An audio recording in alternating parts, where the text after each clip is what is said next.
Takshashila Gurukul channel में आपका स्वागत है। अगर आपने अभी तक हमारे चैनल को सब्सक्राइब नहीं किया है तो कृपया तुरंत सब्सक्राइब करें, घंटी का बटन दबाएं और अपनी टिप्पणियां और प्रतिक्रियाएं लिखें। अपने दोस्तों के साथ ज्यादा से ज्यादा शेयर करें।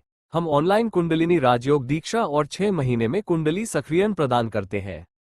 14 हठ योग नित्य निर्देश। शंकर ने भवक के भ को बताया एक यंकाराहा हठ योग लक्षणा डंकित्वा चन्य श्रुति मतवेनु षण्मुखा। शंकर ने षण्मुख को हठ योग लक्षणा का विवरण बताया, जो भव के लिए शत्रु के समान है, जो जन्म और मृत्यु के शत्रु के समान है।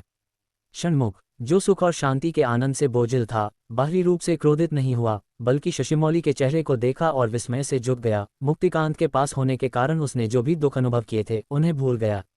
अपने द्वारा प्राप्त ज्ञान की पुष्टि करने के इरादे से उसने महेश्वर से इस प्रकार पूछा, स्वामी कृपया मुझे हठ योग नित्य बताएं, मेरे सभी संदेह नष्ट हो जाएं, मैं अपने जन्म और मृत्यु के दुखों को ज्ञान की अग्नि में जला दूंगा।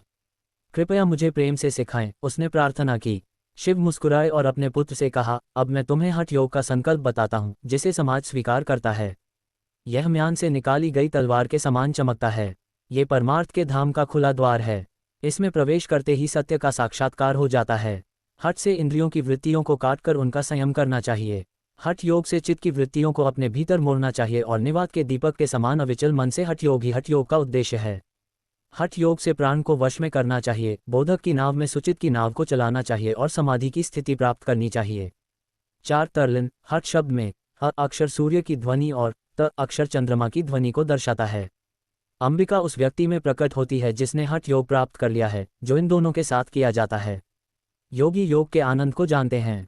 जो लोग योग में अभ्यास करते हैं वे गुरु की कृपा से योग के आनंद को प्राप्त करते हैं, लेकिन इसे आम लोगों को बताना उचित नहीं है।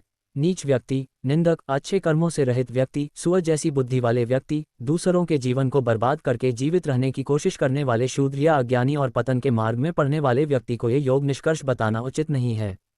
जिनके मन शुद्ध नहीं है वे सिद्धांतों की शिक्षाओं को नहीं समझ सकते। उनकी स्थिति अंधेरे घर में प्रवेश करने जैसी है। यदि कोई ब्राह्मण देवताओं के नामों का पाठ करता है तो भी उसका पेट नहीं भरेगा। योग के माध्यम से मोक्ष के सिद्धांत को पढ़ने और सुनने से कोई मुक्त नहीं होता। जो मोक्ष चाहता है उसे संयम के द्वारा इस लोक और परलोक के सुखों का नाश करना चाहिए। 10 योग के प्रकार। 1 हठ योग पिपीलिका के मार्ग से प्राप्त होता है और 2 राजयोग विहंगम के मार्ग से प्राप्त होता है।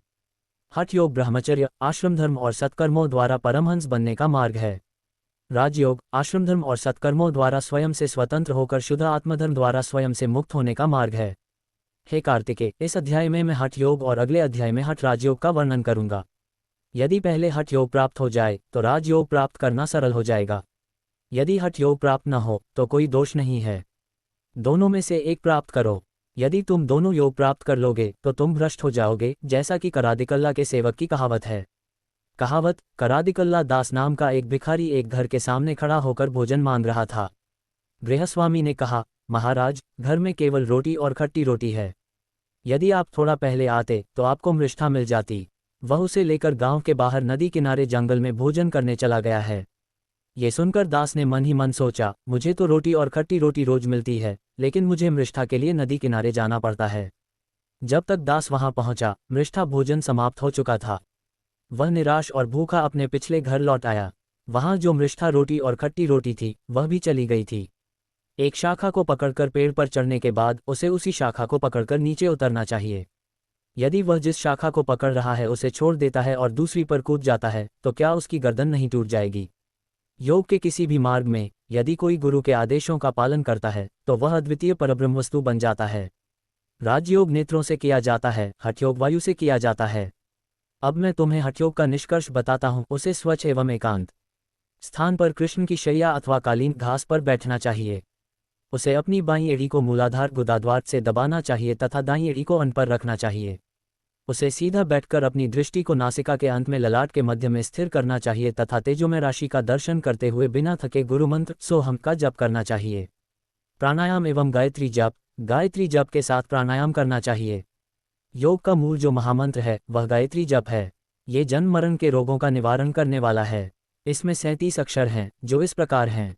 इस मंत्र के 12 शब्दों के लिए प्रत्येक शब्द के आरंभ में एक ओम और अंत में एक ओम का जाप करना चाहिए। उदाहरण के लिए ओम भू, ओम भुवः, ओम स्वाहा आदि। कुल 24 प्रणव हैं, अर्थात गायत्री का जप करते समय कुल 37 + 24 = 61 अक्षर ओम सहित का जाप करना चाहिए। इस मंत्र का 3 बार जाप करने से एक प्राणायाम हो जाएगा। इस मंत्र का जाप बहुत तीव्रता से या बहुत धीरे से नहीं करना चाहिए। इसे गुरु द्वारा बताए गए तरीके से सावधानीपूर्वक जपना चाहिए।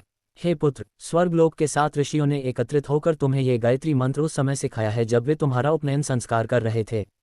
वेदों की माता गायत्री तुम्हारी आत्माओं की रक्षा करती है और तुम्हारी बुद्धि को उत्तेजित करती है और तुम्हें ब्रह्मपद प्रदान करती है। 25 प्राणायाम कैसे करें? नाक के दाहिनी ओर से धीरे धीरे श्वास लें। ये पूर्ण है। हवा को केवल कुछ मिनटों के लिए अपने फेफड़ों में रोकना चाहिए। ये कुंभक है। फिर नाक के बाईं ओर से धीरे धीरे श्वास बाहर निकालें। ये रेचक है। पूर्ण को ब्रह्मा का, कुंभक को विष्णु का और रेचक को रुद्र का रूप जानने वाले ऋषियों ने इसका निर्धारण किया है। प्राणायाम वायु नियंत्रण द्वारा मनुष्य अपनी नाड़ी और मन को शुद्ध करके 14 लोकों का स्वामी बन जाता है। नाड़ियों का विवरण। उसके शरीर की 72,000 नाड़ियों में से 3 प्रमुख हैं। नासिका के बाईं और दाईं ओर ईड़ा, पिंगला और सुषुम्ना है, जो शिखंता है। बेटा, गुरु के निर्देशानुसार सभी नाड़ियों को कसकर बांधकर और 9 द्वारों को बंद करके प्राण निरोध करना चाहिए और ईड़ा, पिंगले और सुषुम्ना नाड़ियों के माध्यम से प्राणायाम करना चाहिए। इस अभ्यास के बल से व्यक्ति की नाक की नोक पर बाण चिन्ह दिखाई देंगे और व्यक्ति योगानंद की मूर्ति बन जाएगा। 33 7 चक्रों की व्याख्या यह नीचे एक तालिका के रूप में दी गई है। प्रत्येक चक्र की स्थिति, उसका रंग, अक्षर, पद, उनकी संख्या और प्रत्येक चक्र के स्वामी का नाम पाठक को तालिका में नोट करना चाहिए। इस योग साधना में नाद बिंदु कलाओं के दर्शन के समय साधक के समक्ष अनेक बाधाएं अवश्य आएंगी। कभी कभी उसे डाकिनी, शाकिनी आदि राक्षसों द्वारा भी कष्ट दिया जाएगा। इस हठ योग का फल देवताओं, इंद्र और प्रमथ गणों को सहज ही प्राप्त नहीं होता। जिस प्रकार राक्षसों से पीड़ित विश्वामित्र ने युवा श्री राम और लक्ष्मण के धनुर्विद्या कौशल की सहायता से यज्ञ की सिद्धि और तपस्या का फल प्राप्त किया था, उसी प्रकार हठयोग की सिद्धि भी योग्य गुरु के सानिध्य में ही करनी चाहिए। चक्र, स्थिति, रंग, अक्षर और उनकी संख्या। अधिदेवता 1, आधार अनुदा कृष्ण, फोर्ट विश्वेश 2, स्वादिष्ठान नीला बा, भा, मा, य, रा, ला, 6 चतुर्मुख 3, मणिपूरक नाभि पीता दधाना तथा दधाना डॉलर 10। निर्गुण योगी को ब्रह्मा का नाश करने वाली दुष्ट शक्तियों की ओर नहीं देखना चाहिए, अर्थात शक्तियों को त्रिना के रूप में देखना चाहिए, ऐसी भावना। 95 8 शक्तियों का विवरण। अणिमा, महिमा, गारी, लघिमा, प्राप्ति, प्राकाम्य, ईशत्व और वशित्व ये 8 शक्तियां हैं जिनके द्वारा सगुण योगी संसार के लिए वंदनीय हो जाता है। त्रिनय को उत्पन्न करने की क्षमता इनमें है। जो ऐसे योगी से युद्ध करेंगे वे भस्म हो जाएंगे। कण बन जाना अणिमा है, विराट रूप में प्रकट होना तेज है। जिसे उठाना असंभव है वह तेज है। उठाने की स्थिति में जो बहुत हल्का है वह हल्कापन है। जो दुनिया से सम्मान और सम्मान प्राप्त करना है वह प्राप्ति है। जो वांछित है वह प्राप्ति है। जो दिव्य है वह दुनिया पर शासन करने की शक्ति है और जो दुनिया को अपने नियंत्रण में रखना है वह वशित्व है। ये 8 महान सिद्धियां योगी के सामने बंद हैं। लेकिन क्या शिव का भक्त इनकी लालसा करता है? वह अपने भीतर शांति में है। 98 शिव योग का वास्तविक फल। काम, क्रोध, अनिद्रा, तमसा गुण, नशा, ईर्ष्या। 8 आसक्तियां। 8 7 आसक्तियां। 6 गुना आसक्ति, 3 जन्म के दुख, शून्यता की भावना, जीवन का भ्रम और इंद्रियों के सभी मामले छिपे हुए हैं। हे गुफा, जब योगी ऊपर देखता है तो उसे केवल खुशी दिखाई देती है। वह हर जगह स्वयंभू प्रकाश की चमक को ही देखता है। मैं पृथ्वी पर शिवयोगी के आनंद को नहीं फैला सकता। उसे सभी जीव लिंग आत्मा के रूप में दिखाई देते हैं। सब कुछ सचमुच ब्रह्म का रूप प्रतीत होता है। सभी खेल आत्मा की लीला हैं। वह स्वयं सबका साक्षी है और शाश्वत है। उसे सार्वभौमिक स्थिति में नहीं लौटना चाहिए। 102 इस योग को प्राप्त करने के लिए 3 महीने में एक गंभीर ध्वनि उत्पन्न होती है। चौथे महीने में देवताओं के दर्शन होंगे। हे पुत्र, 5वें महीने में उसे योग चक्रों का बोध होगा। 6ठे महीने में वह साक्षात ब्रह्म बन जाएगा। 2 घड़ी में उसे वायु को रोककर योग के आनंद का बोध होगा। 3 घड़ी में प्राण अवरोध से ध्वनि उत्पन्न होती है। योग के यज्ञ प्रतीत होने वाले शोर जल की धारा में अदृश्य हो जाते हैं। ज्ञान के पक्षी पहाड़ों पर उड़ जाते हैं। आधे मिनट तक अपने रूप का ध्यान करने से वह ब्रह्मपद प्राप्त करता है। लेकिन योगी संयमित आहार, संयमित निद्रा, उचित व्यवसाय, एकाग्रता, दिन और रात के मामलों से वैराग्य के माध्यम से हर समय मुक्त हो जाता है। गुरु के मुख से योगाभ्यास करने से यह योग मनोवांछित फल देता है। जो गुरु के बिना अभ्यास करता है वह वनवासी हो जाता है। हे गुफा, गुरु के चरणों में भक्ति और वैराग्य के साथ निर्भय होकर योग का अभ्यास करो। मैं तुम्हारे साथ उपस्थित हूँ। 106 मैंने तुम्हें चीटी मार्ग द्वारा पालन किए जाने वाले हठ योग को बताया है।